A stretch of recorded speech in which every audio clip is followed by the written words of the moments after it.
Essa é a maneira que eu vou terminar aquela relação de uma maneira talvez tranquila para que nós não terminemos nossa amizade. Então eu vou desligando aos poucos, a gente vai terminando aos poucos. Tem gente que gosta de cortar assim de uma vez, né? Tudo bem, como eu falo, não é uma regra. Mas o desligamento ele existe nesse sentido. Olha, a relação não tá legal, então vamos começar a se distanciar um pouco mais, a se ver menos, a fazer menos práticas, a ter menos contato. E aí as pessoas acabam tendo um caminho mais tranquilo para fazer esse término. Então tudo isso é pensado. São muitas regras, porque são muitas nuances que a gente precisa entender. Né? Tem uma galera que fala assim, mas BDSM não tem regra.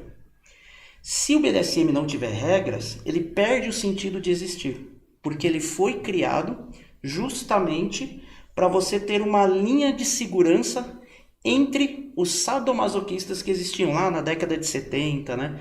Era uma galera que estava aflorando a liberdade sexual, aquela coisa toda, e eles começaram a perceber que eles estavam perdendo a mão. Então estavam tendo muito caso de abuso, né, de problemas, de violência, e eles falaram, não, a gente precisa definir algumas regras para a coisa poder caminhar de uma maneira mais segura. E aí eles definiram o SSC. E depois, na década de 80, 90, alguém, que até hoje eu não consegui descobrir quem é, se alguém souber, gente, entre em contato, alguém criou a sigla BDSM, né, que engloba todos esses fetiches dentro de algumas regras, base e protocolos, regras essas como, por exemplo, o SSC. E aí você falou que você tá ali com o bottom, né? Sim. E aí saiu dali, vai tomar uma cerveja. E consegue separar assim? Então, se for uma relação baseada nesse tipo de dinâmica, você tem que fazer essa separação. Isso acontece muito, sabe em que sentido? Quando já são duas pessoas que já são dois colegas, que já são dois amigos de anos, e fala assim, cara, eu tenho vontade de experimentar um fetiche específico. Eu falo, beleza, vamos lá, a gente faz. Então, por isso que eu falo, são muitas dinâmicas. Entendi.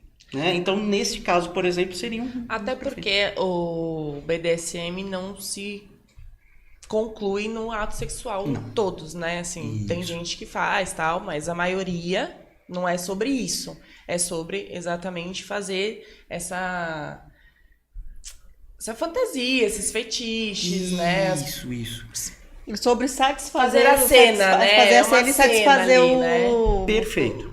Fetiche. É que, assim, de novo, né? Eu falo muito sobre o BDSM não ter necessariamente o ato sexual. Aí tem uma galera que vira e fala, mas então estava ali e fala que ele não faz sexo. Não é que eu não faço, eu faço. Mas não ali na cena, né? Pode ser depois, pode ser antes, pode ser em outro momento, não tem problema nenhum. A gente precisa tirar um pouco dessa visão que existe de que tudo que é voltado para o erótico, tudo que é voltado para o sexual, para a sexualidade, tem que ter o coito, tem que ter a penetração, tem que ter, né?